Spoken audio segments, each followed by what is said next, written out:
Well, I think it's 9 o'clock. We are very punctual, so we can start. And I want to give the floor to Sonja to give all the official welcomes and explain a bit our event. Sonja. Yeah, good morning, everybody. A very warm welcome. Also from my side, it's very good to see you all here. So many of you very happy about this. This is the second webinar of our webinar series, Learning as a Field in Times of Disruption and Change, organized by the European Academy on Youth Work. I've seen already that quite some of you were already there at the last webinar. This is good. It's good to see you back. It's also great to see so many new people joining. That's also very nice. We have 3 webinars, not more to come next year. They will be running up until April and all together lead up to a bigger residential event, which we are hoping to organize in June next year. The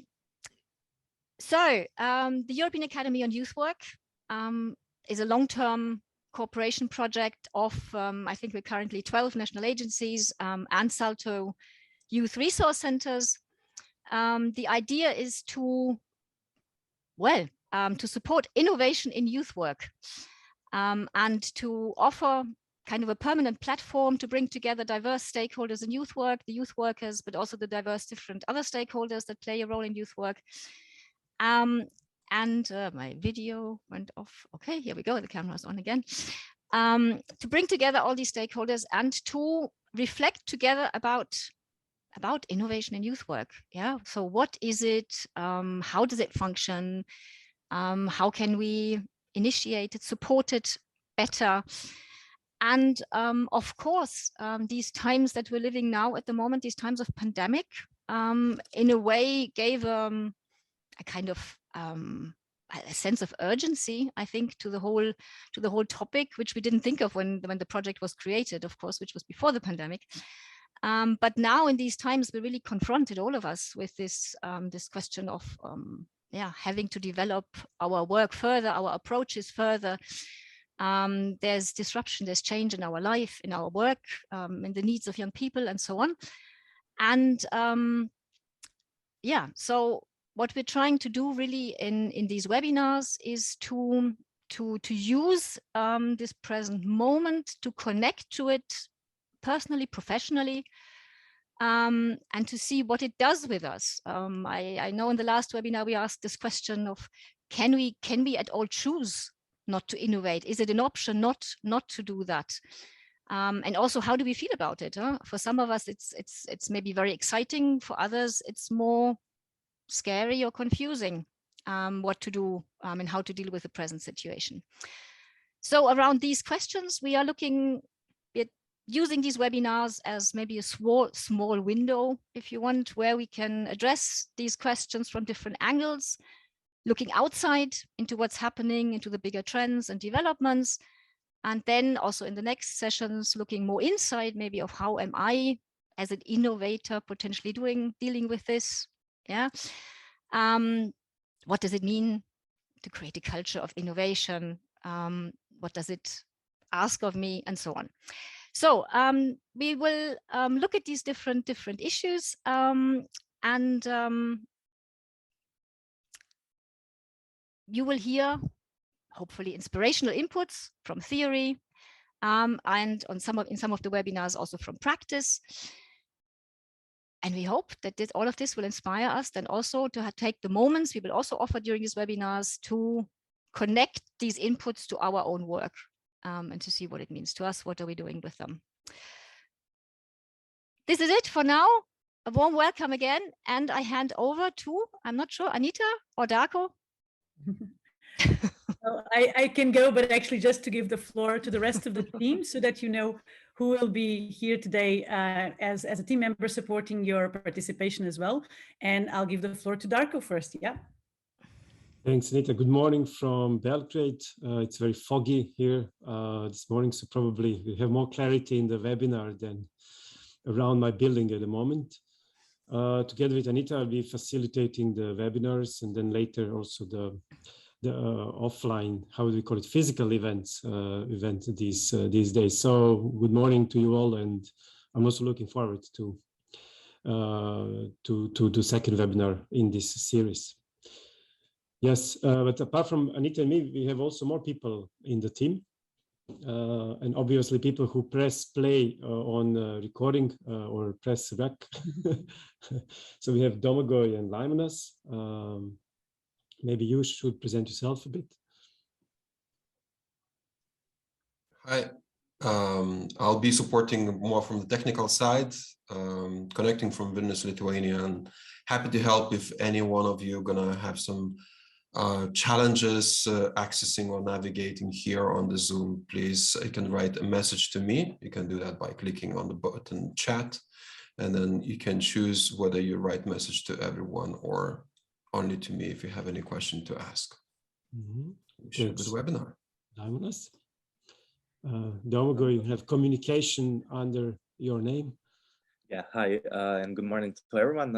Yeah, I'm working as a communication expert for the Academy, and I'm basically here to capture everything that will happen and make a promotion of what happened here. So just to note, if you still didn't like our Facebook or social media pages, please do so. I'm using this opportunity to do it. Yeah, and if you will have any question related to this, or if you want to promote something or need any help with that, just get back to me as well. Yeah, thanks. Thanks, Domagoj. And of course, we have also, apart from Sonja from Salto, there's also Susanna there. Maybe you can also wave a bit, supporting us in organization of the webinars and of the event. As you can see behind Domagoj and also behind Limonas, there's these beautiful drawings there. And these beautiful drawings are not just random posters, they're coming from the webinar 1. And they've been captured and created by Mireille van Bremen. She's Dutch, but lives in Slovenia. And she will be doing graphic recording also for this one. It is also a special occasion in the webinar 2 that we have also a guest speaker, Peter Mary, or Dr. Peter Mary, that I will introduce a little bit later. We are happy that Peter arrived. And maybe before we jump into the webinar 2, maybe Anita, you can tell us a little bit about what was happening in the webinar 1, especially for people who were not there. Yes, so we had approximately a month ago our first webinar about this topic, about how we act as youth workers in times of disruption. I would like to invite the people who were there just to put a reaction, maybe a thumbs up or some kind of reaction on your screen so we can see maybe who were people that were on the first webinar. Okay, Drake was there, Susanna was there, Bojana, Alicia. Okay, so there's a few people that returned. That's good news. Actually, I don't know if any of you that were there, do you remember anything from it? Was anything that stuck in your mind from it? I know there's a lot of Zooms and it's not easy to remember what happened in that specific Zoom. But if there's anything that stayed with you, would you like to share it?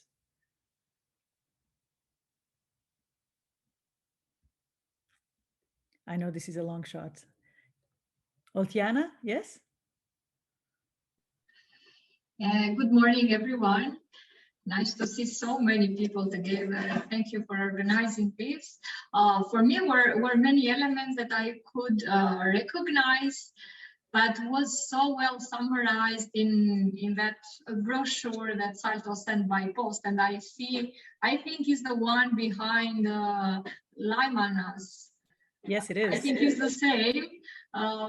So yeah, I really loved that. It was very useful. And what I would pick up is the need because of COVID to make some innovation, or is the general need that we should go for innovation in youth work? Right. Yeah, thank you. Thank you. Thank you so much. Well, I'm happy you mentioned the graphic recording because it is beautiful, and I'm going to share it with everyone. It's also a way to kind of look back at that session and remember what happened there. So yeah, we were all kind of thrown in to this topic of innovation, and we just went and looked around and see what was there.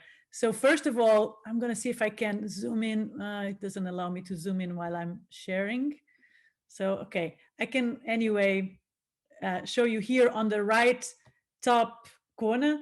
There is this 4 stages: contentment, renewal, denial, or confusion. And we were asking everyone that was on the webinar, where are you? Where are you with all this change, with this that the pandemic brought to us? But not only the pandemic, how are you with this changing world, which is so a change that is so fast-paced? And most of us were between confusion and renewal, and it was fun to share about it and to try to see what's behind that. We talked a lot about what are we learning from all of this. So what do we learn from times of disruption? And some people were saying, you know, I'm reflecting more and more about what is the magical thing that makes youth work in presence so strong that can we still take that to the digital world? How can we bring that magic touch to the digital world? We were also talking about what does it mean to innovate in youth work? And you can see that represented here in this beautiful tree or tree-like shape. And this actually came from the research that the European Academy on Youth Work has been doing on trying to recognize what does it mean to innovate in our field, not on the corporate field, not in education at large, but in youth work specifically. And there was a lot of things that we recognized, that innovation for us has to be valued-based. It has to create some positive social change. It should have a positive impact on young people. It means that young people should be at the center of that innovation process and not as bystanders or spectators. And it should be supported by an ecosystem. So it cannot be just the willpower of one militant youth worker trying to push barriers. It has to be a whole ecosystem that supports this innovation. We also talked about how organizations sometimes are resistant to innovation, and how it is important that youth workers show the different levels in their organizations, that there are added values to doing things differently, that there are some innovations that will improve their practices, improve their impact. And of course, then we had the practice. We had Peter from Berlin sharing his practice on using hybrid collaborations between young artists from different countries, creating digital performances that were then shown in presence. And it was a very inspiring example of how we can innovate using technology and still keeping a focus on youth-centered activities, youth-led activities. So this is a bit about our first webinar and what happened there. But today we want to invite you already to start also sharing ideas and getting with your heads and your contributions on this webinar on the topic of today, which is trends. If you want to see, just I forgot to say this, but if you want to see a bit of our conversations on the first webinar, there's a Miro link. I don't know if it's already shared in chat. Yes, it is. So you can use that as well to check in a bit what were the contributions of participants during the first webinar. And I'll pass the floor to Darko to lead us into this one. Yes, thanks a lot. I will just delete the virtual background, so you can see also a little bit of background where I'm zooming in. Yes, as Anita said, we are moving to the second layer of looking at innovation in youth work in the webinar too. While preparing webinars, we thought, okay, it's period of disruption, and we call it internally, it's a period of canceled events. But we thought, okay, even if in the case of canceled events, the learning in the field cannot stop. So we thought, okay, let's do something different and maybe around a line of webinars.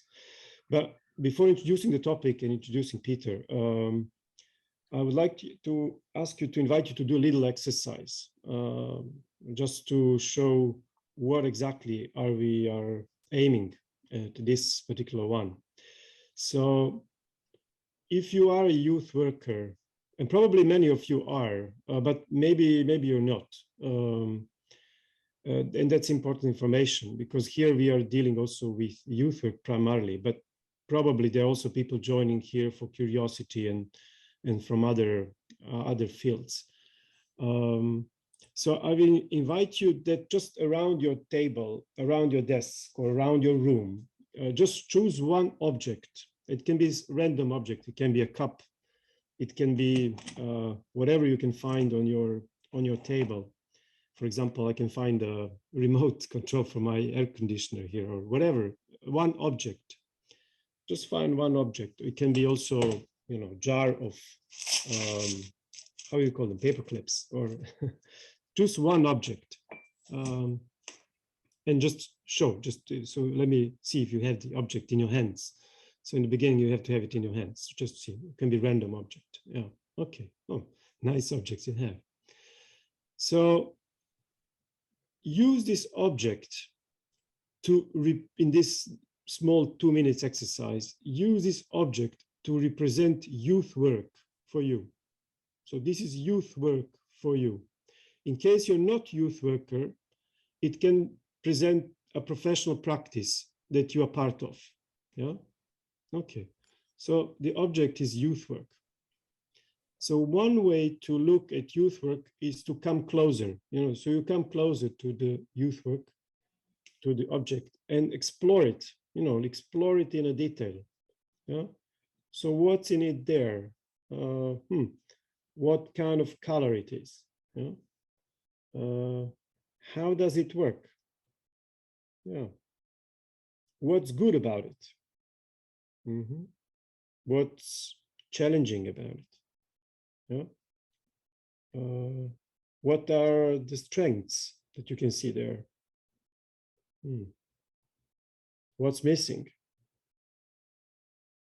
And notice in your body, when you do that, how do you feel? Okay.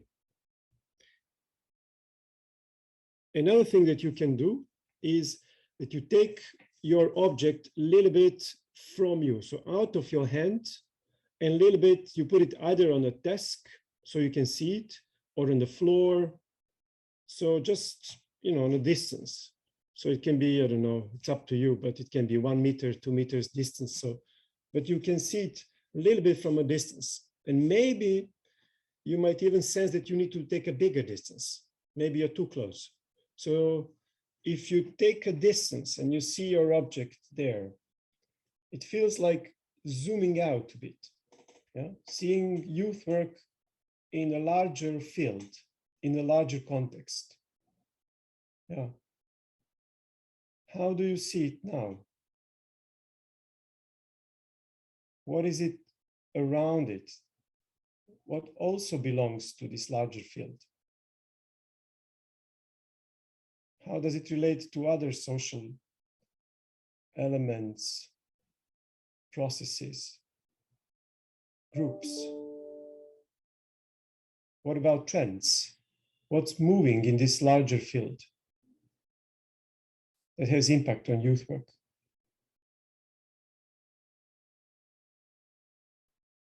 How do you see youth work responding? You maybe need to zoom out a little bit more. Maybe you need to go a little bit further. And you look at that picture, and without so much efforts, you just wonder what this picture wants to tell. What's the story that wants to be told today? And just feel in your body how different it is to see things this way.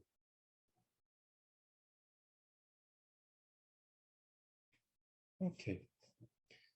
Thank you very much. So that was a little bit introduction about what our webinar will be. We thought, yes, to innovate, you need sometimes to zoom out. You need to see the bigger picture. You need to see interconnections, and perhaps maybe analytical way of looking at things has its limitations. And therefore we thought, okay, we need to get somebody to lead us there a little bit to this wider picture, to looking at trends that are shaping the world today, that shaping education today, and how these bigger trends actually are impacting young people, but here's how these bigger trends are impacting the work with young people that we are doing, either as youth workers, as trainers, as educators.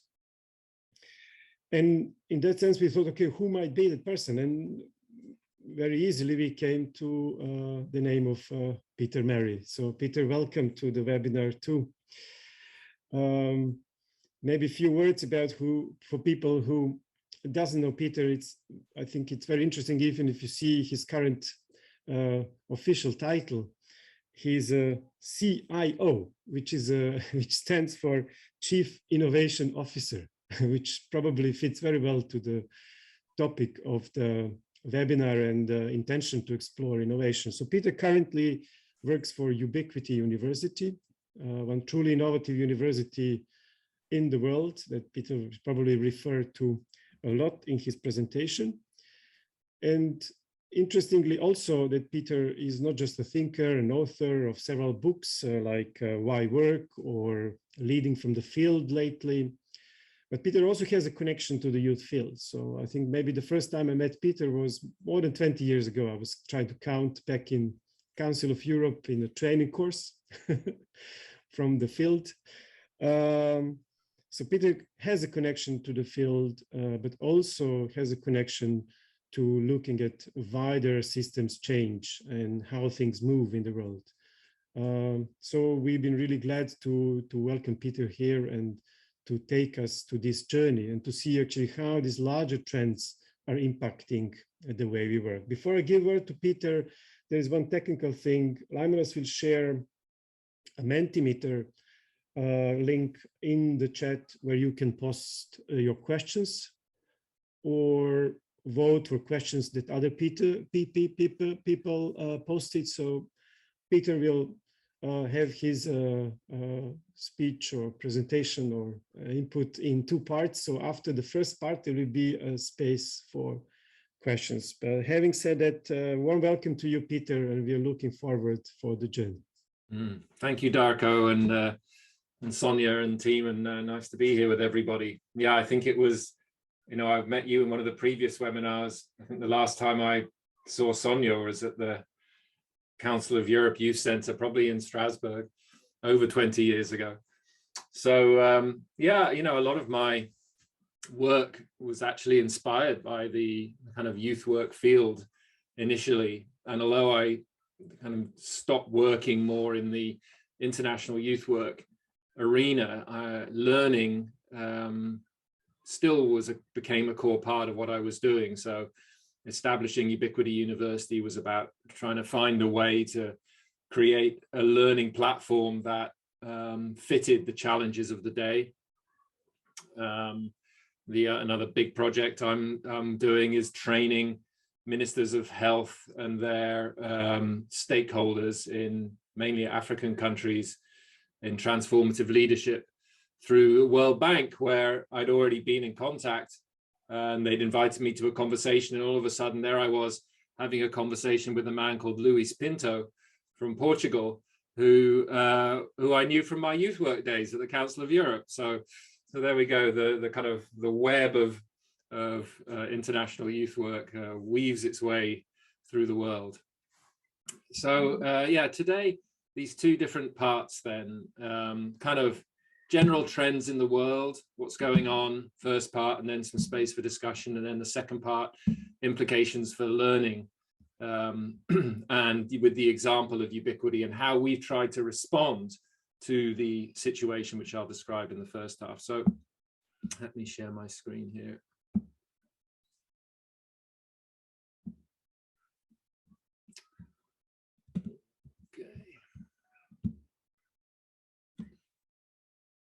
Yeah, so looking for a term, future-proof.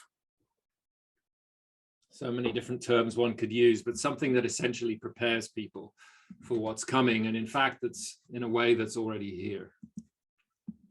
And I'd always like to start with this one, because from the beginnings of my, youth work, this, I think, summarizes what our job is.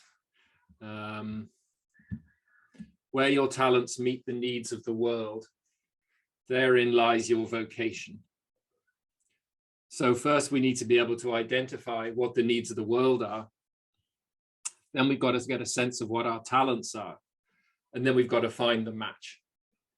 And that becomes our vocation, or literally calling, which is what vocation means. So let's take a look at the needs of the world first. So we're in a world that, in the IBM CEO studies that they've done over the years with thousands of leaders, they named as a hypercomplex world.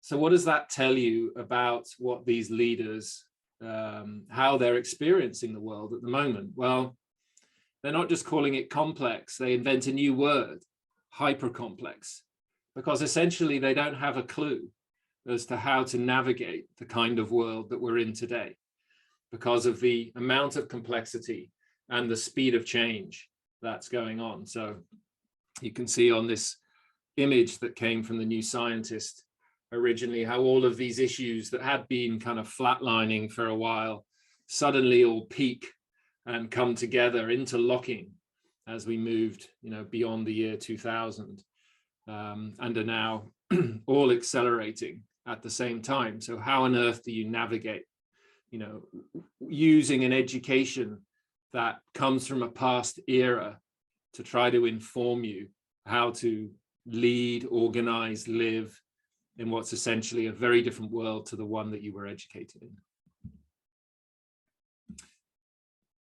So this comes from Irvin Laszlo's work, and it's just showing that the kind of, this is the big zoom out, and Darko says about zooming out. This is a big out zoom from our collective history, many thousands and millions of years. Indeed, we were hunter-gathering for 3 million years before we moved into the Neolithic age.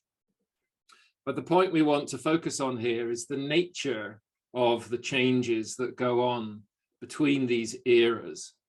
And you'll notice that it's not a gradual curve. You get these vertical lines going up at each moment that we shift era. And it's what they call a non-linear leap, or emergence, or the tipping point, as Malcolm Gladwell has written about. And we've been through these before. And the characteristic of these moments in time is that you can't actually see the future that's going to emerge from the place we are now. So what that means is that you can't plan your way forward to it, because you don't know what it's going to be like. It's like somebody walking into a cave where a monk is transcribing the Bible and trying to explain the internet. They just don't get it. So what we do have to learn to do in these contexts is to put in place the conditions for the emergence to happen. And that's really a lot of what the work is right now. So all those squiggly lines you see at the moment where it leaves the old system and moves into the new are experiments. So you get mass experimentation going on in these times. And it's that process of experimentation that actually enables this future to start to crystallize. And it's a very different way of living, leading, and working than when you're in a stable environment and you can plan and predict and control your way forward. Here, we don't have a clue what's going to emerge. We start to get hints of it, but we have to avoid trying to think we can predict it and control it, because otherwise we end up creating things from our old mindset, which will just keep us more locked in a reality that isn't working anymore. So this is how I depicted it in the evolutionary leadership book. Essentially, at the bottom of the orange line, a system emerges always in response to a set of challenges. So if we go back to the Industrial Revolution and everything that came from it was a response to needs in the world, and it had some very good solutions to those needs at that time. The problem is that every solution has within it the seeds of the next set of problems. And in our kind of last couple of decades, we've been starting to experience the seeds of the problems that were sown when that previous nonlinear leap took place. And that's what we're facing at the moment. And in these times, what happens is that some people start to sense that things are wrong and look to try to create new ways of doing it as that blue line starts off. In the meantime, the old system has to keep the lights on and keep running the world. So you get this, what the systems thinkers call a chaos point, a point where we know the old system doesn't work anymore, but the new one isn't mature enough to take over the helm. And so that's quite normal. That's an important point for us to realize, is the chaos and the uncertainty and the stress that we're feeling right now is quite normal for the phase of change that we're in. But chaos doesn't mean a complete lack of order. It actually literally means subtle order. So within the chaos, there are the signals of the future that is trying to emerge. It's like when the caterpillar hangs itself up in the cocoon, and the imaginal cells, the biologists call them, imaginal cells of the butterfly start to emerge within the cocoon. They are the cells that are imagining the future form of the butterfly. And of course, they're attacked first by the immune system of the caterpillar because it sees it as a foreign body.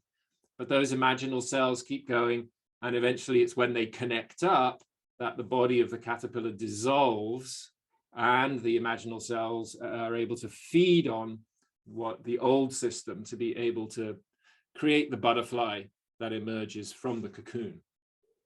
So we're in one of these moments right now of emergence, you know, and the only question is how quickly, like with any living system, any living organism on the planet, we're no different.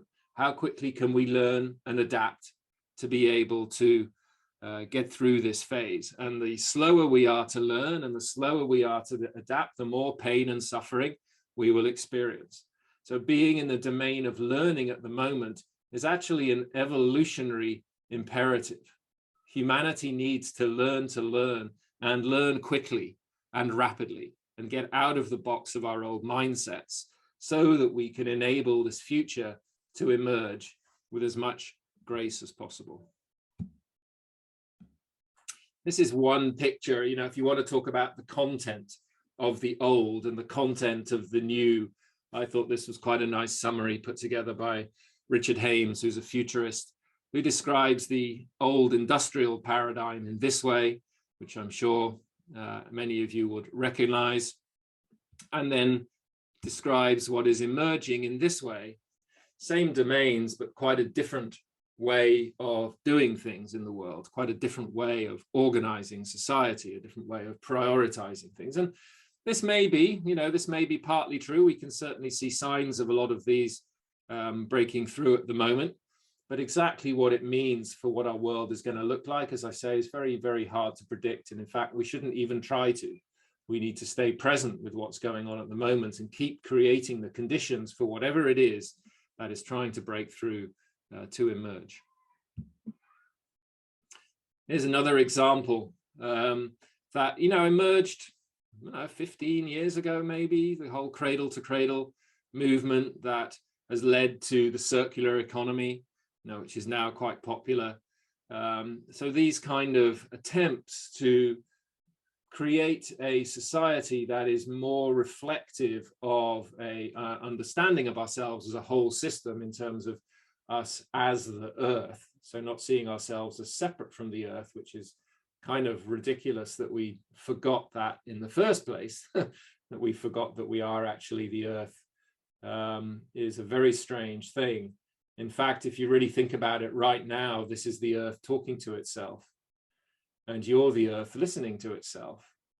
And we are all the earth trying to work out how we can keep this experiment in self-awareness, which is the human being, going into the future without destroying the rest of life on Earth.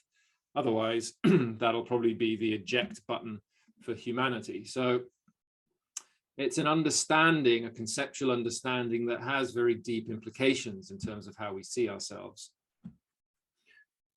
And how does that play out, let's say, in terms of the implications of jobs, for example, and therefore the implications for training and education? Well, we've seen a big drop in the lifespan of companies. So companies exist for a far shorter length of time than they used to, which means that we again can't predict the kind of labor market that people are going into. Post-COVID, they say companies are getting more digital, more sustainable, which is good news, and playing to those core strengths. At the same time, companies that don't adapt in that way go through what Schumpeter calls creative destruction. So things need to be let go of, things need to fall apart for things to be able to emerge. So the question is where you put your attention. And I'd suggest we put it on what's emerging.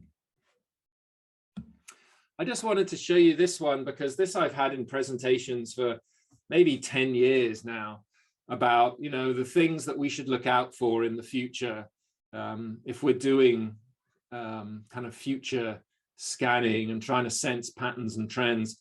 This, of course, is predicting a pandemic. And the headline there is overdue for a flu pandemic, suggesting it'll be far more wide-reaching than the previous pandemics that we've had.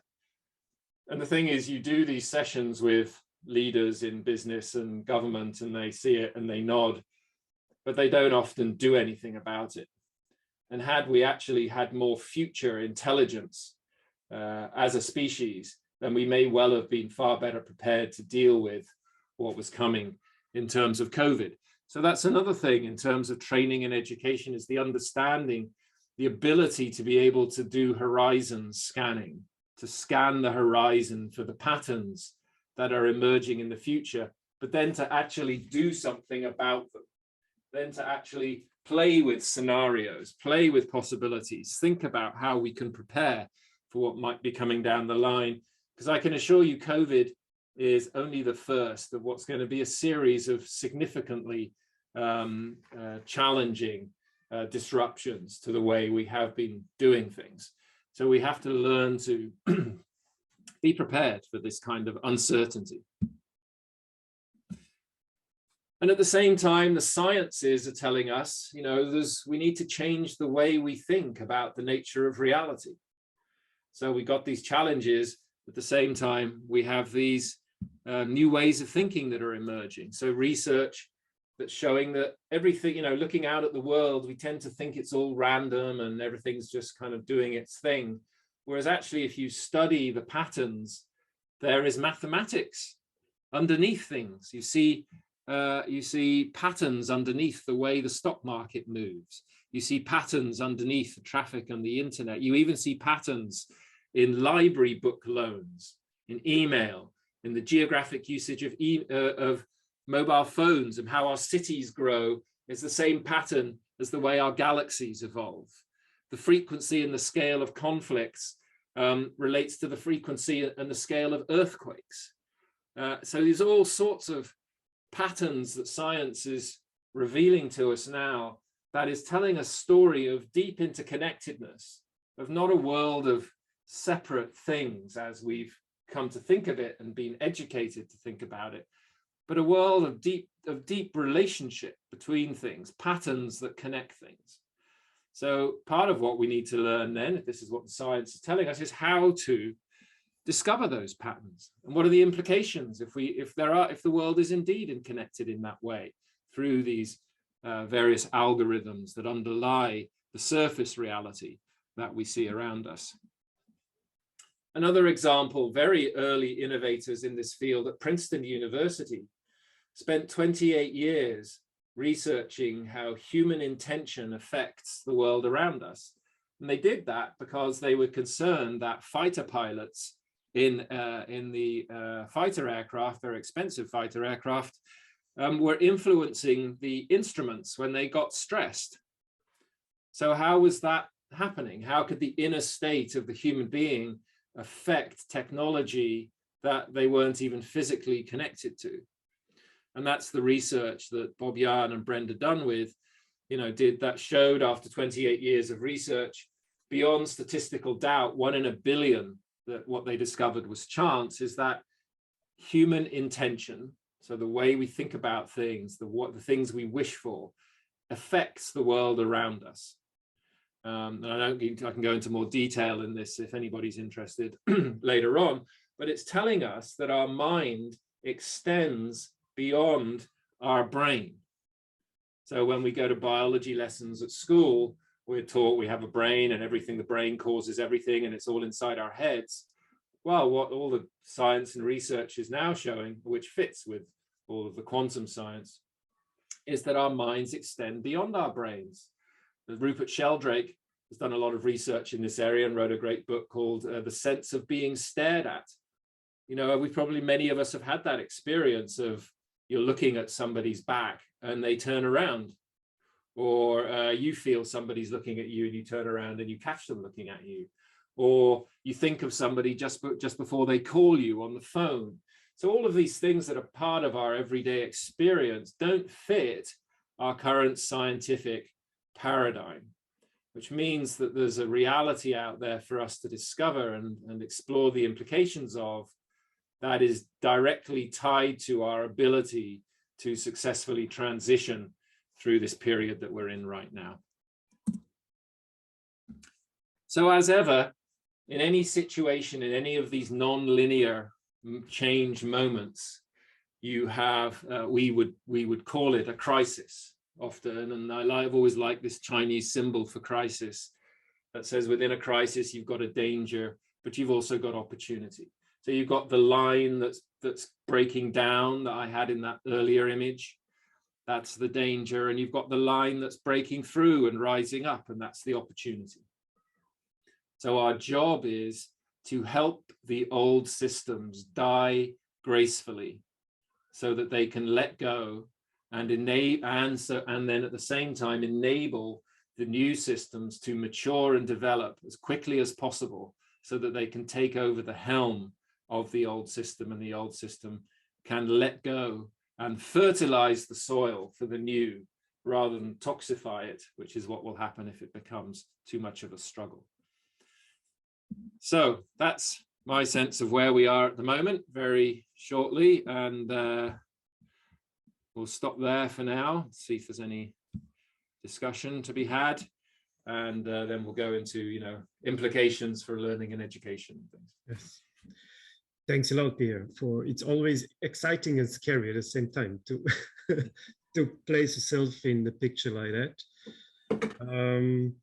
I was reading somewhere that you were writing about what's needed, and I remember one thing you said. It's I think the word was ruthless. Yes, ruthless realism. Actually, ruthless facing where we are now. So it felt a little bit like ruthless facing what you just did. Let's see what's the situation with questions. Actually, we have 4 questions in the Mentimeter,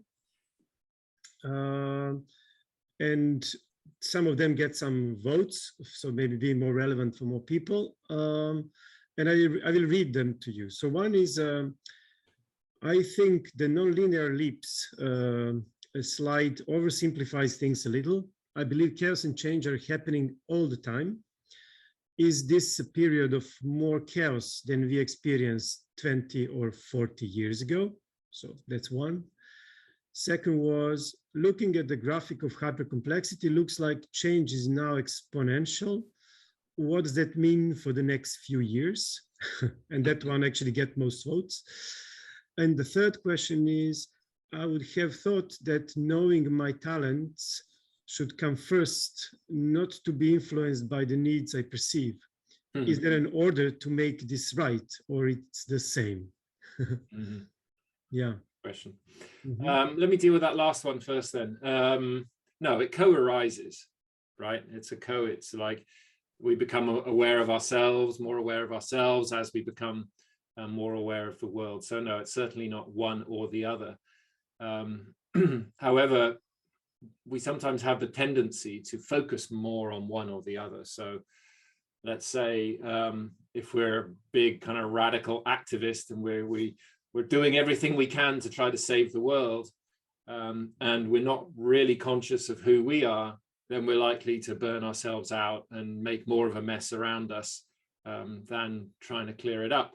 On the other hand, if we're too focused on ourselves and our own kind of journey and learning and not really paying attention to the world, it becomes a very egocentric learning experience where we kind of sit on our cushion and meditate separate from the rest of the world whilst Rome burns, as it were. And yet we're deeply connected with that world. So as we engage with the world and try to solve some of these problems that we're facing, that's where we get a mirror held up to ourselves and we learn about ourselves as well. So it's definitely both at the same time. Chaos, complexity, and exponentiality. Yeah, of course, the chaos and complexity exist all the time. They exist in many different scales, at all scales. But you do have phases of more stability and less stability. And we're currently at a macro level in terms of humanity on the planet at a less stable phase, which means that the chaos, as it were, is more predominant than the rules that would be effective in times of stability. And yeah, one of the kind of things that goes on in these times is you get this exponential increase in complexity and the speed of change. So that means that the speed of change itself increases exponentially, not just change, but the speed of change itself increases exponentially. Which one of the things that means, in my experience, is it becomes very hard for us to be able to understand it all with our cognitive, rational mind, because the complexity is just too great, which means that we need to develop other ways of knowing. And to be able to sense patterns is a right brain function, not a left brain function. That means that we need to learn to develop our intuitive knowing more than our cognitive, rational knowing, our sensing abilities, rather than our analytical abilities. Because if you think about it, analytical, rational knowledge is all related to the past, right? It's all stuff that we've learned from the past that our mind analyzes it and tries to draw conclusions. What we're trying to do is sense from the future, right? And that means that the rational mind's really not very good at that. So you have to learn other intelligences to be able to sense, from the future in that way. And so some of you may be familiar with Otto Scharmer's work and the theory U, going dropping down to the bottom of the U, where you let go of what you think you've known, and start to sense from a place of more emptiness, so that you can allow the future to start to drip in, as it were, and then start to experiment with what that might mean. So it's much more that kind of a process that we're talking about here. Thanks a lot. Some questions are coming in while you were speaking. And obviously, when you spoke about remaining present and creating conditions for things to emerge, probably it also reflects back, okay, what do we do? So one of the questions is, do you have some examples, maybe related to youth work, for example? What seeds need to be fertilized to let grow the new system? There was another one, confronted with this hypercomplexity world, many people or many young people feel a fear of the future. How can youth work support here? So how to support a fear? And there was one more about, let me see.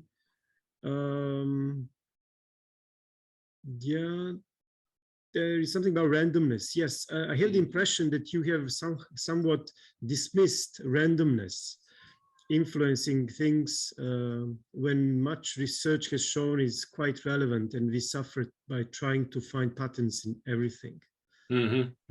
Other patterns in everything, actually. Yes. Yeah. Okay, that last one's a big philosophical rabbit hole, so we might come back to it, but let me come back to on the youth work thing first. Yeah, I mean, you're all the experts in youth work, so I'm going to leave it to you to try to draw the conclusions of it, in terms of, you know, what are we seeing in our work around us that reflects this. But on the question of young people and the future, I think that's absolutely correct. You know, when you get these moments of breakdown and breakthrough, it's like taking a balloon and squeezing it in the middle. You get regression and you get breakthrough, and the contraction that happens is when we start to become fearful about the future, and then we go back to old patterns. So therefore the fear doesn't actually help. In fact, it limits our ability to be able to be creative. So it's a really important question, is how do you reduce fear for people? The first is to acknowledge it, right? The first is to acknowledge it, and to acknowledge that it's normal, right? If we take that chaos point and break down and break through, when we see all the stuff falling apart and everything that has given us certainty in the past, everything we've been educated for, everything our teachers tell us, our apparent authority figures tell us, seems to be increasingly irrelevant, right? That gives us less handles to be able to hold on to things and have some certainty. And that can be pretty fearful, particularly for young people. So the first thing is to recognize that, acknowledge it, and yeah, recognize it as being normal for where we are now. And just that fact, that sounds like a small thing, but just that fact helps people relax, right? It's normal to be fearful in these times. Yeah, it's completely normal. I mean, you know, look at what's going on around us. At the same time, we're wanting to try to get beyond that so that we can access our creative intelligence and help co-create the future.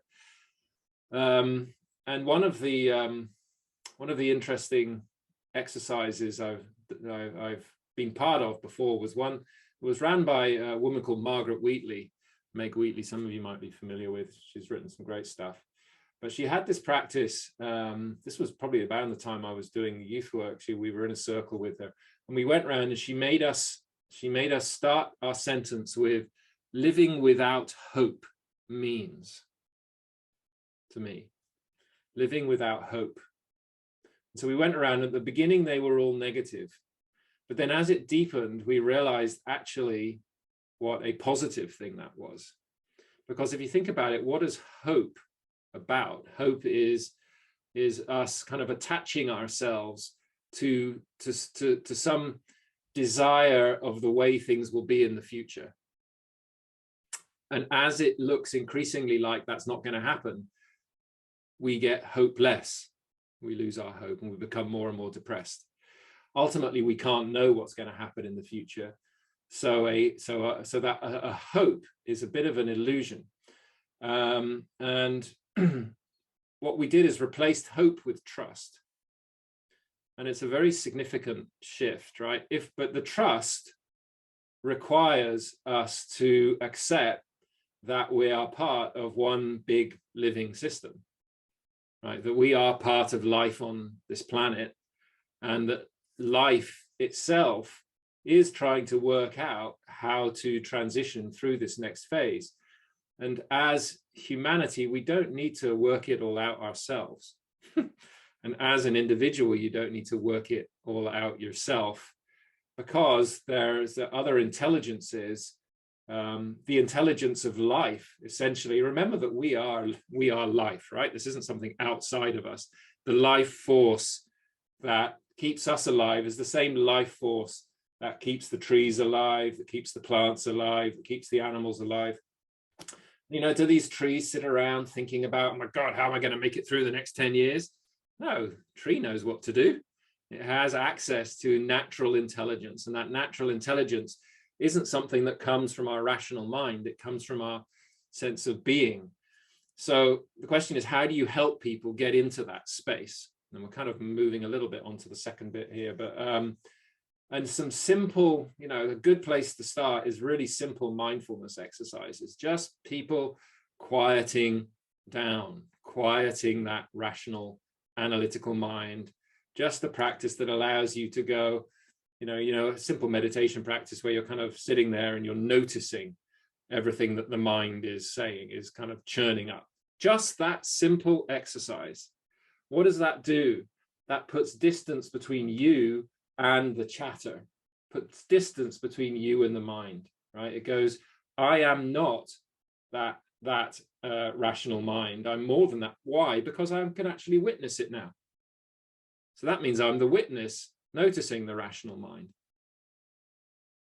Simple, simple, simple meditation exercise. What that does is that immediately relaxes, because you don't get, or you can catch yourself getting caught up in all of the fear and all the stories that the mind is telling itself, right? None of which is real, because what's only real is what's the present moment, right? And the mind either is worrying about something that happened in the past, or it's worrying about something that's going to happen in the future, neither of which exist in the moment. Right? Right? All that's true right now is what's right now. The past is just something that we think about. So is the future. But that's where our mind kind of goes to. So just helping people to kind of let go of that, become present, notice the fear. That's the difference. Being the fear and noticing the fear are two very different things. The moment you notice it, you are no longer it, right? You're the person noticing it. And then it can kind of do its thing and you don't get caught up in it as much. And then space emerges for, you know, the creativity and the other work. So really simple, you know, you can find millions of different basic meditation exercises, you know, everywhere. And keep it simple, like don't make it woo-woo and hippie and kind of, okay, now we're going to do this really kind of deep meditation exercise, people. You know, no, they'll be out of the room before you know it. So it's just really simple. Okay, we're going to help you get control of your fear and all that chatter that goes on in your mind. All right, sit down, shut up, breathe.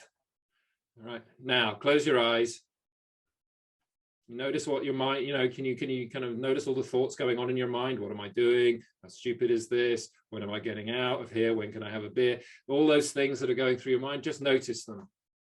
Keep it simple and grounded, right? But it's an immense, that's the very first step. Until you do that, you know, there's no space to do anything else, because we're caught up in the illusion of us being what goes on in our heads in terms of our minds, right? And that is where the fear comes from.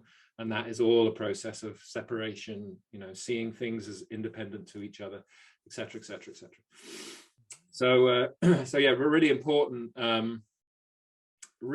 point, because, you know, we see the suicide rates and everything going up, and people, because a lot of our elders and parents and teachers don't know what to do. Right? They don't know how to cope with it either. So that's so where do we go for inspiration? Well, you know, anything that the youth work field can do to provide people with a story first, right? Okay, oh, so this is what's happening, you know, stuff's breaking down and stuff's breaking through. Okay, so it's normal that it's chaotic. Yeah, it's normal. Just a normal part of, you know, how life does things. Okay, that's really important first, to have a story, right? It helps the rational mind relax. And then you're going, okay, well, how do you deal with that reality then? Well, first of all, you learn to create some space in yourself so you don't get caught up in all the chaos. It's like a tornado or a whirlwind, right? You know, you want to learn to sit at the center of that, the eye of the storm. How do you learn? And there it's still, nothing happens at the eye. But you are aware of everything that's going on around you and the complexity. And then you can consciously choose where you want to intervene, rather than get caught up in it and, you know, get pulled over by it and everything. So anyway, enough on that. Thanks a lot. There's lots of things to be deal with fear. So as Meg said, replacing hope with trust probably helps. Probably not so simple, but helps. One more question, and we'll let you continue. Probably when looking at youth work practices and what youth workers can do, I think we will have, after your input, a space for people also to digest and see, okay, so what does it mean for us? But just one more question there was around, you said we need different ways of knowing. So the rational knowing is not enough. We cannot really see with our rational brains what's coming, but we need different ways of knowing. And you mentioned intuitive knowing or sensing. So one question was how to develop that, basically, how to work more on intuitive knowing. Or you maybe planned already to talk about it in next part. Well, I kind of talked about, the first thing is what I already said. First, you've got to create the space from the rational mind, right? That's the first thing. And so some kind of basic meditation practice, is, the very first step, because your sensing intelligence is much more kind of from the heart than it is from the head. So as you start to put your attention more, and by the way, there's brain cells around the heart like there are around the gut, right? So it's all kind of connected, but it's just a different space of knowing from. And so it's about, first you've got to quieten the mind, and then you've got to learn to trust the little intuitions that you get. And that's also a hard thing, because we've been programmed to kind of, to close out that information. It's what in kind of psychology terms they call gating mechanisms. So we have mechanisms to gate, right, to close the gates on information coming at us, so that we can deal with the stuff that's right in front of us at the moment. So it's not like intuitive knowing. It's something we all do. So we pick up all of that. All of us pick up that. All of that information comes at all of us. So it isn't anything kind of, great. You don't need to be some massive psychic to be able to do intuitive knowing. It's all coming at us anyway. You've got to quieten the rational mind, and then you've got to open the gate, right, so that you allow yourself to see that information as it comes in. And it's more of a feel, actually, rather than a see, right? It's more of a gut feel or a kind of body-based feeling that then you can kind of interpret with your rational mind. But learning to be still is the first thing. And then what you can do is play with, like, asking a question. Once you've got a bit of stillness, just to ask something you're stuck on, or something you need insight into, or whatever. From the stillness, ask a question and just wait, and then just notice what comes in. And often what we do is we dismiss the first thing that comes in because we can't make sense of it, right? But don't do that. Listen to that first thing that comes in, even if you don't make sense of it, can't make sense of it, write it down or whatever, and then sit with it, because that's the intuition. And your rational mind might not get it at first. It's like, what's that next? No, that's obviously not an answer to my question. Come on, give me the real answer. But you've got to trust that first thing that comes in. So if you just play with that, first you've got to create the stillness, then ask a question of something that you're, sitting with, and then notice what comes in, and just practice that a few times. It's, everybody can learn to do it. The research has shown that psychedelics do massively increase your ability to do that, actually. I would not recommending that, but they have actually brought top scientists into labs who were sitting with major problems, given them LSD, and they all had breakthroughs. But it's not so much about the substance, it's about the state of mind that it put them into, right? And that state of mind is something we can learn to get into ourselves. But most of these are really rational people. So, it's hard for them to quieten the rational mind. So a little microdosing of something often helps. But you don't need to do that, right? You can learn to discipline your own mind to be able to access that information and that intuitive knowing and that creative problem solving yourself. It's a lot. So let's see, how do we continue from this point? Okay. So yeah, all right. So how have we tried to? So this is all very, all very nice conceptually. Oh, am I sharing here? Yeah, I am. Right. Yeah. So if that's your way of seeing the world, which it was, even 15 years ago when we started kind of Obviously, it's evolved a little bit when we started developing Ubiquity. How do you create a learning experience for people that prepares them for the world we've just been talking about? I mean, one of the things is clear is that the current education system is essentially broken. It's not meeting employers' needs. It's not meeting students' needs. It's not helping people to deal with the world that we're facing.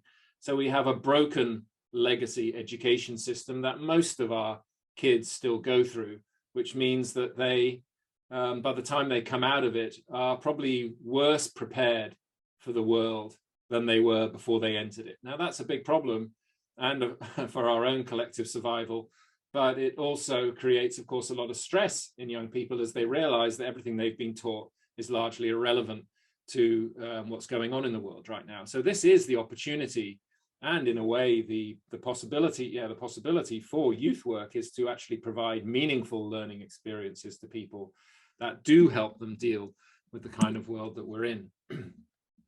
These are the kind of gaps, you know, that all the different studies have identified: outmoded kind of learning, not helping people deal with the complexity, it's not enabling people's creativity, it's not the right kind of skills that are needed, and the whole economic model around it is excluding people from it. So all of these are gaps that the old education system needs to fill, but because it's a government-run domain, makes it very slow to evolve, like the healthcare system. It's very hard to evolve systems that are embedded in the public sector.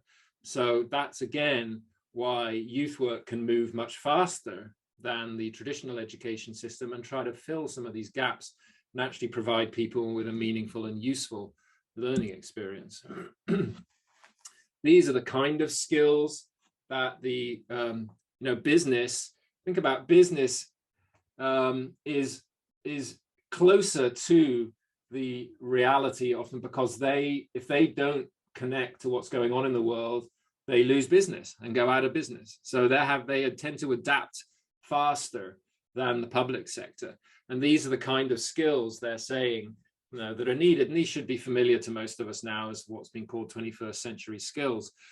But they're not skills that are taught in business school. And they're generally not skills that are taught at secondary or primary school either. So these are the kind of skills that, you know, we're needing right now. The way we kind of played with that at Ubiquity is, well, firstly, we took Ken Wilber's integral framework, which you'll see on the left, the 4 quadrants there. And he has on the left side of the quadrants, the interior dimension, and on the right side, the exterior dimension. And then on the top row is individual, and the bottom row is collective. So you've got the interior of the individual, which are our inner qualities that I just had spent quite a lot of time talking about. So how we develop that inner world, the ability to perceive the world and respond from a place of clarity and compassion, the inner qualities. What are the kind of hard skills you need, the professional expertise in the upper right? How do you enable collaboration and communication, which is a lot of what we did in the Council of Europe, you know, with the intercultural learning stuff. How do you enable people to work together effectively when they have many differences, which we all have, many differences in many different dimensions. So how do you help people collaborate and communicate effectively? And how do we build systems and structures in the lower right quadrant, forms of organization and societal structures that enable us to build a kind of society that reflects the inner reality that we know is more aligned with life and who we want to be. So, you know, we ended up identifying a number of core competencies there.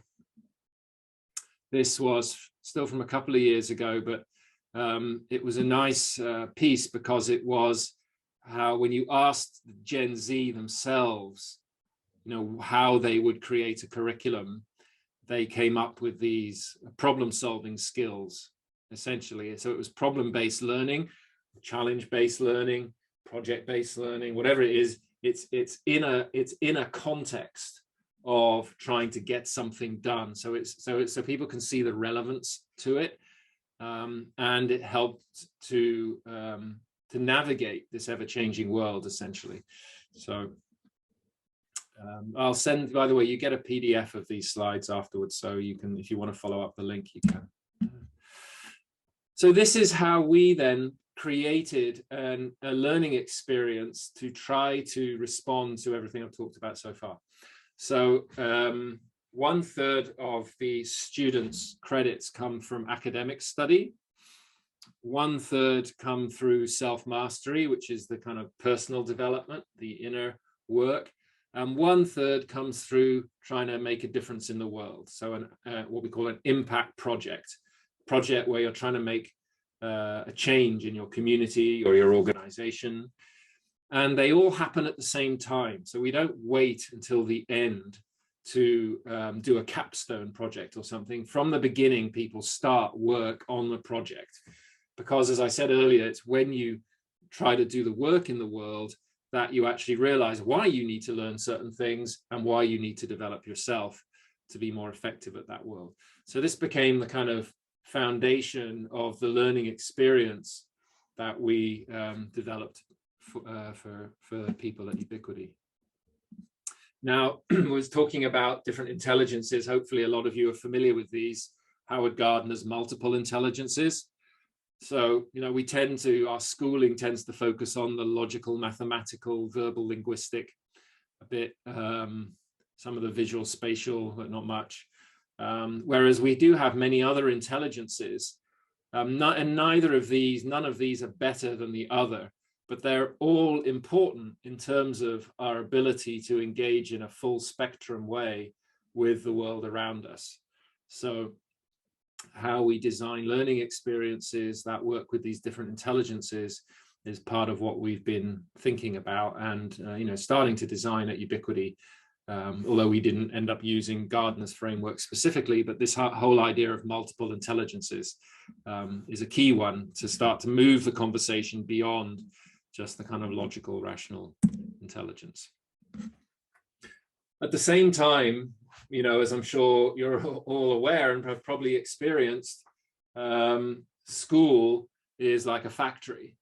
It's an industrial age product that takes people and pushes them through a process like a sausage machine, everybody learning the same thing at the same time, regardless of your different learning styles, your different learning preferences, the speed at which you learn, where you are in your own development as a child, how mature or less mature you are. Everybody's treated the same and pushed through the factory of school.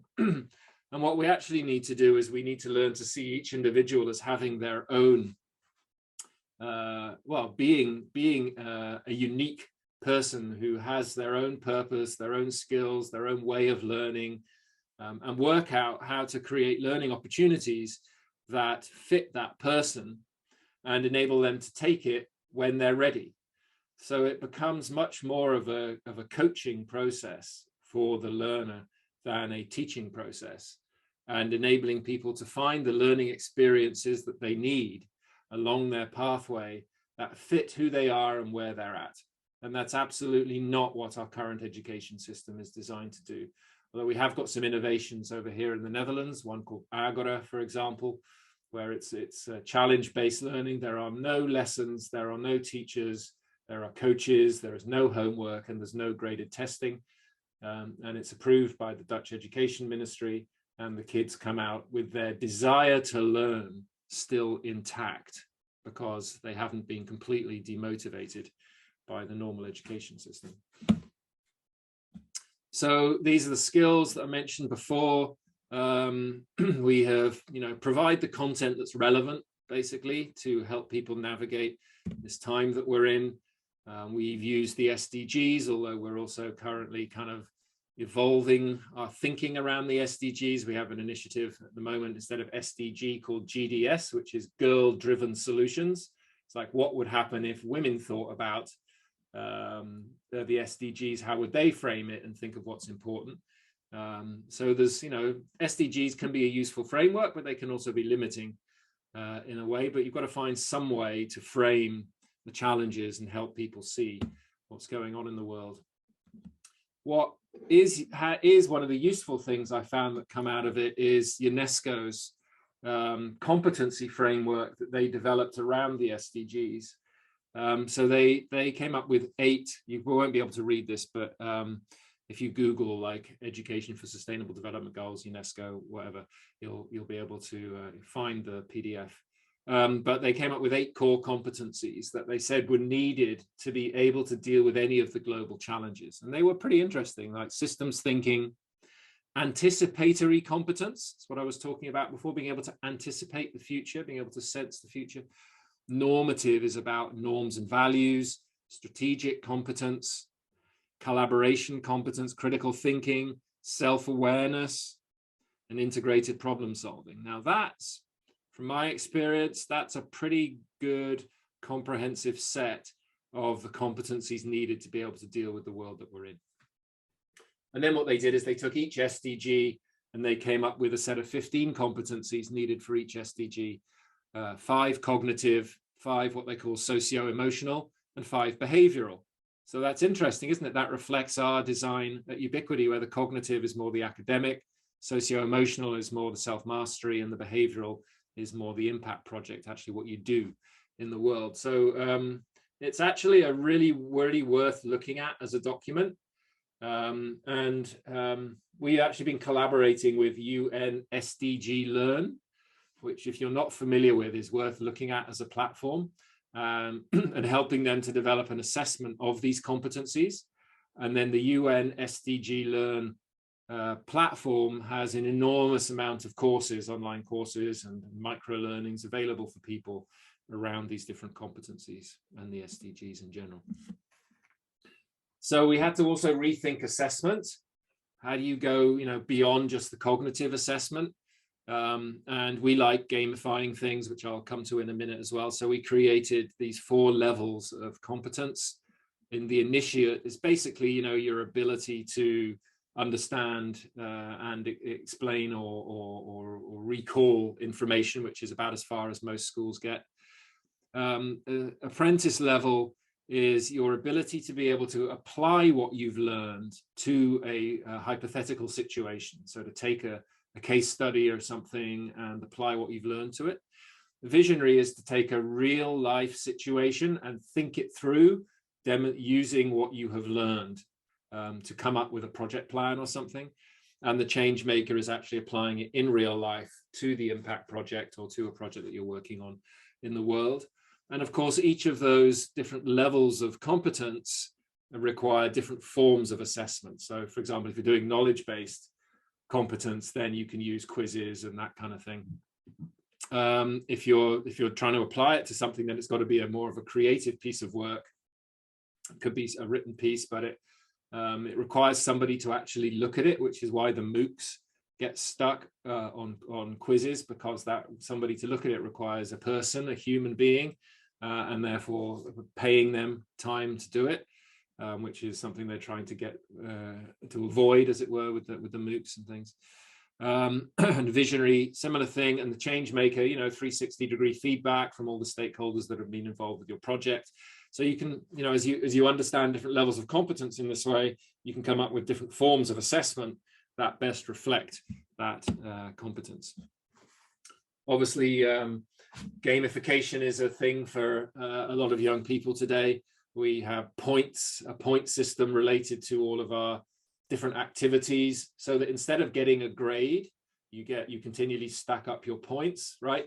Imagine you get a B grade for your first assignment, and then you come and do a next assignment, but you're a bit hungover, and you get a D, and it drops your average to a C. Now that's not very motivational, and no game designer would ever create a system like that. If you've got a point system, then your points continue to stack up. And we actually designed our BA with 1 million points in it. We think it's probably the first in the world. And badges, of course, for what you, each competence that you get. That's something that's really interesting, right? Also, just going back to this a minute, the badges with the whole ESCO system now and the European competence system and the ability to define those competencies and work with them. Being able to link badges, so micro credentials for people, so that it's made explicit what it is they're learning. It's a reward thing, which feels good for people, but it also helps them to build a competence profile in their CV, which is what employers are saying is now more important than a degree. Rather than a degree, they're interested in a competence portfolio that can actually show that you've demonstrated competence in different ways. So that's what things like badges are good for, obviously. This was, it's a bit of a vision for the future, but VR, right? And the reason that this VR is actually interesting and potentially important is that in my work, when we were working with the Council of Europe, it was much more experiential learning. And we know that experiential learning sticks a lot more than purely cognitive learning. And I guess most of you by now probably been on a VR headset and on a roller coaster or shooting zombies or whatever it is you've been doing. But that your body mind really believes you're there. It really believes that you're on the roller coaster or that you're at this beautiful location watching this waterfall and your whole system relaxes. And so what that means is that we can potentially start doing experiential learning virtually using VR once the tech, and the bandwidth and everything has got there. And with the new Quest, we're starting to make it more affordable and it's starting to get more accessible, but there's still a little way to go. Ultimately, what I'd love to see is a kind of virtual world that's designed like a game, but is essentially about, essentially a learning environment where you have different challenges to do to be able to demonstrate different competencies. They could be, different kind of simulations that you go through, and you tie those into your competence portfolio, and it's much more of an embodied learning experience than just watching a Zoom call or something. So anyway, that's a bit of a dream for the future, but who knows? So this was just this thing about making sure you give people recognition for the competencies they've developed. We need to get beyond just the pure degree thing. So there are different frameworks. Obviously, the European one has been developed quite well in the recent couple of years. The most evolved one is the Australian qualifications framework that has in immense detail exactly what you need to demonstrate to show you've got certain skills. That's the one we're kind of working the most with at the moment. Although, of course, we're having to develop new competency frameworks to reflect the new reality, which employers are still kind of catching up with. So we're building a whole regenerative competence framework that looks at inner and outer regeneration as kind of the skills needed for the future, as it were. Help people to personalize it. Which way is it? Is it based on what I've learned, what do I want to do? There's one way to go. Some people prefer to go that way, right? Okay, I've learned all these things. Now what am I going to do? Other people are, well, based on what I want to be able to do, what do I need to learn? Which is going the other way, right? And so we need to think in both ways. Some people prefer to just dive in and learn, and they don't really know what they're going to do next. Other people have a really clear vision about what they're going to do next and just need a learning pathway mapped out for them. So it's about making sure that both are recognized in that and helping people see how the skills that they have match potential occupations out there in the world or potential qualifications that they're wanting to get. Yeah, so this is the kind of bigger vision, this for Ubiquity in a way, is this combination of learning, a learning environment, a place to develop projects that are going to make a positive difference in the world, and the community to support that.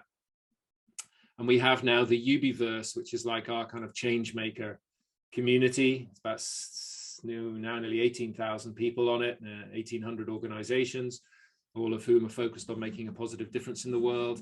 We have an LMS with the courses and the learning experiences on it. And we have a lot of partners who are involved in the projects side of things. So this I see as being, if we're going to design learning for the future, it's got to be a combination of these things: the learning, the application in the projects, and the community to support each other while doing it. So that was it for now. Tomorrow belongs to those who can hear it coming. David Bowie. Nice quote. Yes. Thanks a lot, Peter. Now it's clear why you called the Chief Innovation Officer there, to see how universities actually can respond to these challenges that you explained in the first part. Well, probably there will be lots of questions to you now, but we would like to shift a little bit differently. And in the spirit of webinars and of academy webinars, and the spirit of learning in the field of youth work, we would like to give some space and time for people to exactly digest and see, okay, how does this relate to youth work practice? And I bring back to Anita, but before, maybe just a big applause for you, and thank you for joining the webinar. So Anita. Thank you so much, Peter. I hope you can stay a bit more with us.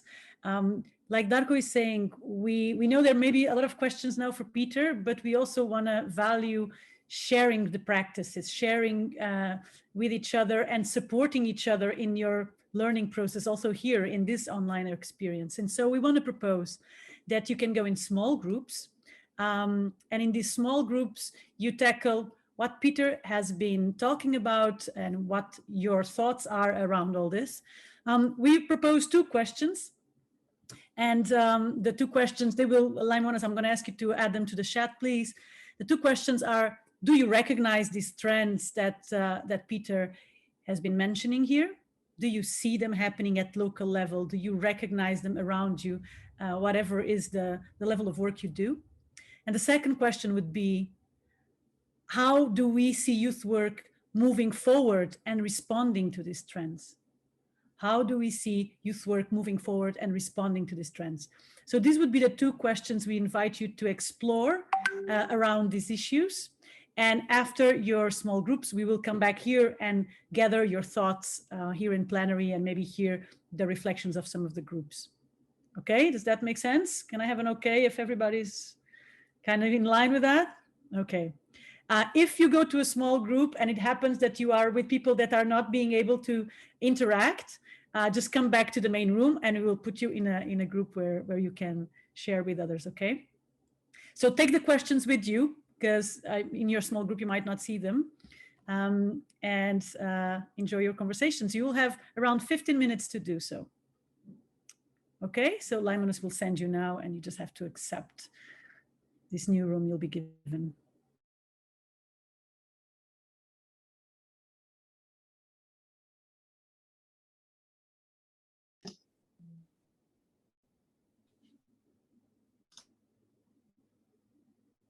Okay. So we have already 32 yeses and no nos. Let me see. This looks like an image of a new variant of COVID. I hope these reflections are infectious, but not COVID infections. Okay, maybe I will ask one of you, how do you, I mean, in what sense do you see these trends in your local level with your young people directly, or you sense them through media, or because you study it? Where exactly do you recognize these trends? Would somebody like to share?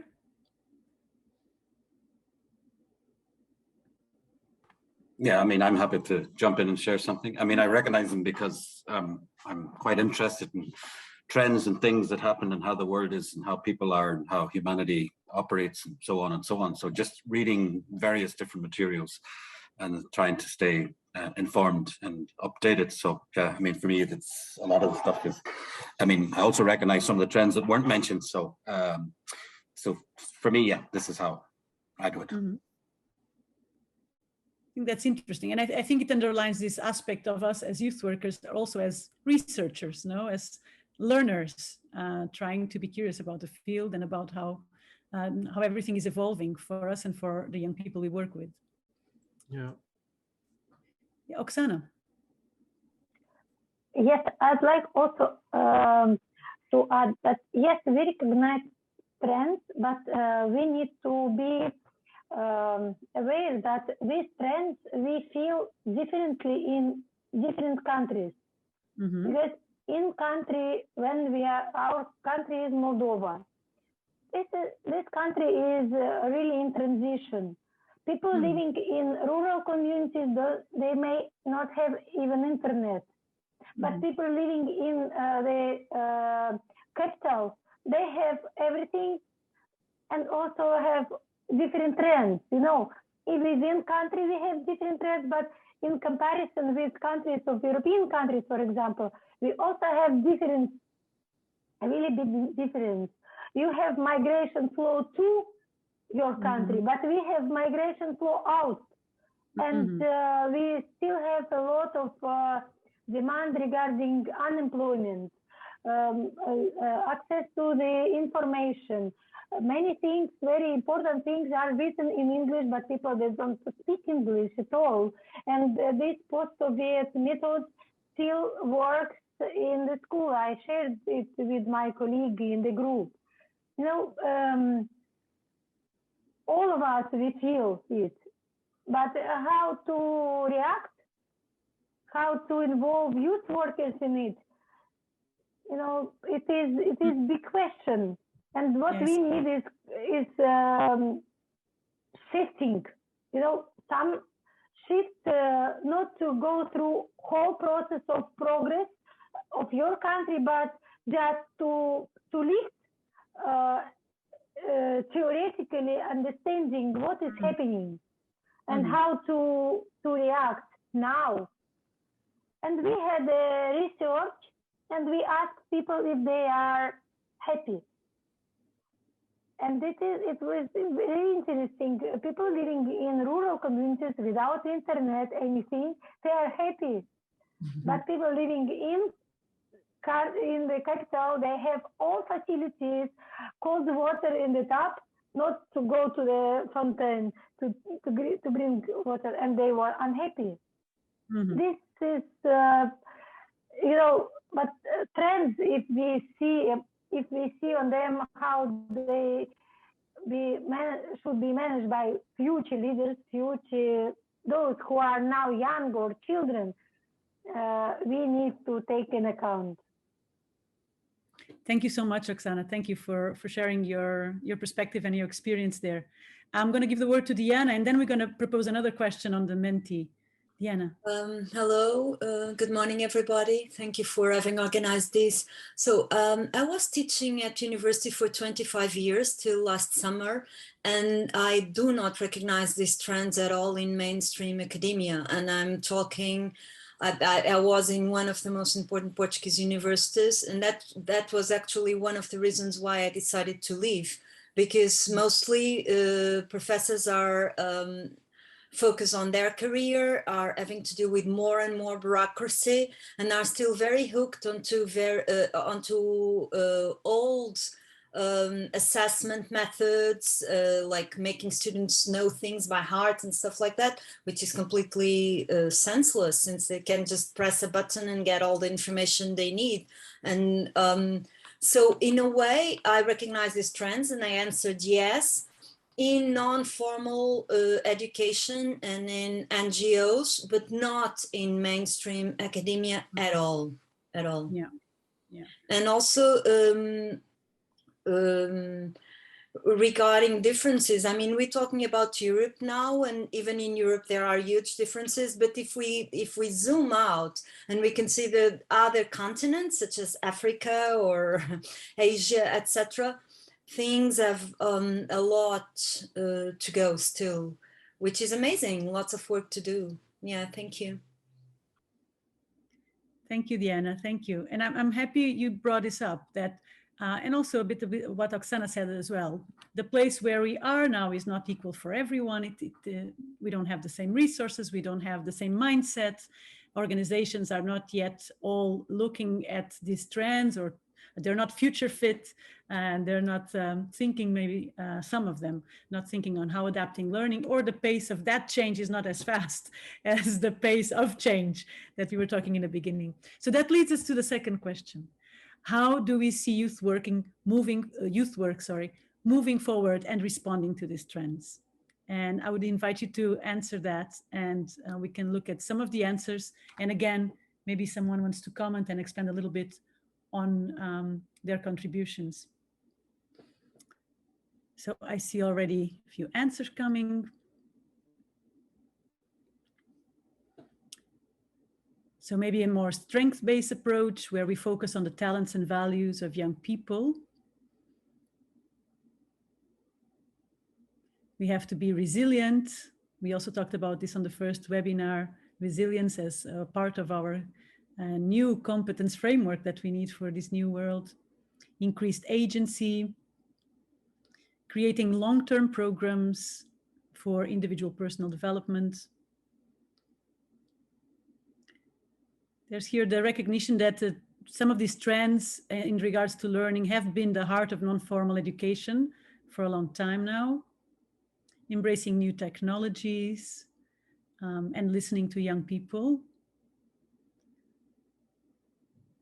Advocating for lifelong learning as well, for a recognition, to have a more holistic approach to learning.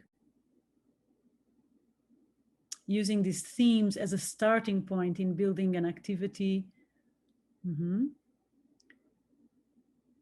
Common instruments for youth workers, an adaptive approach for each country place. So regarding what we were just talking about.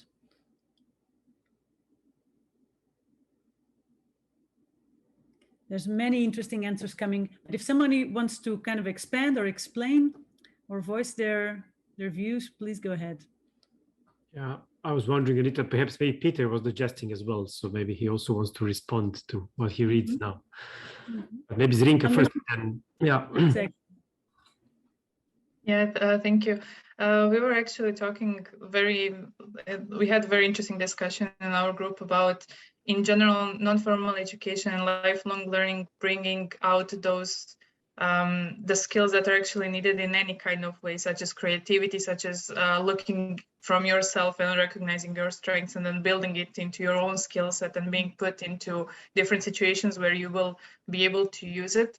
I mean, I personally, working with international students and young people in general, we see a lot of kind of breaking through the mold or through their own shelf when we do something like improv theater at a training event or something like this, and then being able to help young people put that in a way that they will be able to use it in a labor market, in their new job, however, and then using the mechanisms such as micro credentials or digital credentials for learning, and being able to both offer and create the micro learning materials also that will be up to date with what is needed or wanted in the labor market to complement formal education rather than sticking just to degrees, diplomas, and so on, in order to actually be flexible enough and adaptable in whenever something like the pandemic happens next time, because at least I don't want to be the negative one, but something will probably come up based on how things are going right now. So being able to adapt and be flexible enough, but also recognize how you can use what you have in different contexts is something that will actually also help with lifelong learning and recognizing that there is always so much to learn and you don't ever actually have a limit. But then also being able or being encouraged to ask questions, to be able to relearn things, to unlearn things, and so on in order to keep moving forward is something that keeps coming up, at least in our discussions. Thank you so much. Thank you for your input. I'll give the chance if Peter wants to add anything to this conversation. Please do. I think I've said enough. I mean, what I saw in on the screen all looks like, you know, everything moving in the right direction. So and you know, Fergal's listed a bunch of other trends are also going on. My normal slide deck, you know, has probably about 200 slides on it with all the different trends, but it can get quite depressing after a while. So yeah, there are lots of trends, but focus on this core trend, like the stuff that's old that's breaking down and the stuff that's new that's breaking through. How do you hold the old how do you help the old to let go gracefully? So that's the you know, when there's that practice of helping people to die. I can't remember the name now in English. Hospicing. Right, we need to hospice the old systems in the same way that we hospice people. We need to help them to let go gracefully, and also put our attention on creating the conditions for the new to emerge, even if it's not yet recognized. You know, so that's the key, because you're creating the patterns that will make it easier for others to follow. And I think, as I said before, I think there's a huge opportunity for youth work to really do what our formal education is failing to do, namely to equip people properly for the world that's coming and help them navigate it successfully. So I just say good luck to all of you. Keep going, keep the faith, may the force be with you, and good luck on your journey. Thanks a lot, Peter. Thank you so much, Peter. Thank you. So we're closing our webinar of today. Just wrapping it up very, very shortly, or just underlining some of the things we've talked about. We started by using some embodiment practices, and we went on talking about these change patterns in evolution and how they are speeding up. We mentioned fear and how it's a natural part of this reaction, human reaction to change, and to crisis, but how there's also opportunity in crisis, and how we should also train ourselves to spot these opportunities and move beyond the fear. We talked about massive experimentation, the need to find new solutions, which means to fail a lot, to try a lot, but to also have this wish to experiment. And we talked about using different intelligence beyond the cognitive one and finding what this means in our different realms, in our different cultures, how we go about that. And finally, Peter was sharing with us a lot about these new competence frameworks that can help us to prepare, maybe I dare to call new humans, or for us as well to learn how to react to all of this and keep our sanity and our motivation and our joy of living. So today was about this, was about trends and how we react to it. I know, Lymanus, that we have a small, one last link that you want to share. Do you want to explain, Lymanus? Yeah, so it's the same link actually. And if you just go to the last slide, we ask you to give your feedback and evaluation and see how did we do with the second webinar, so we can learn from you and see what we can do better for the third webinar. Very good, thank you. And I'll give the word to Darko just to close it up. Yes, yes, it's exactly 12 o'clock, so I will use the last 10 seconds. So thank you all for being in the second webinar of the Academy. We hope it was, again, one more contribution to the learning as you personally, but also to the learning as a whole youth work field. From my side, I will try to take the message to replace hope with trust and see how this actually works in my context. To continue learning, we have the webinar number 3.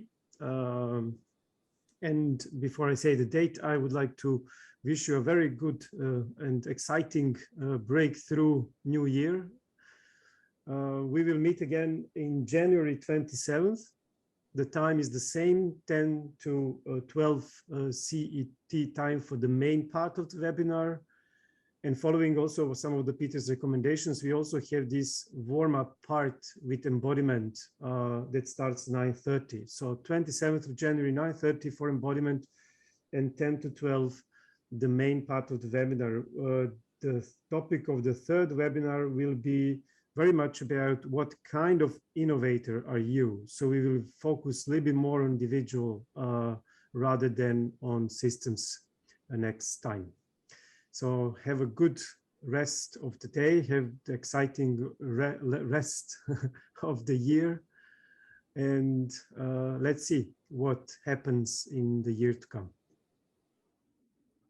Thank you, everyone. See you around. Bye-bye. Thank you. Thank you. Thank you all.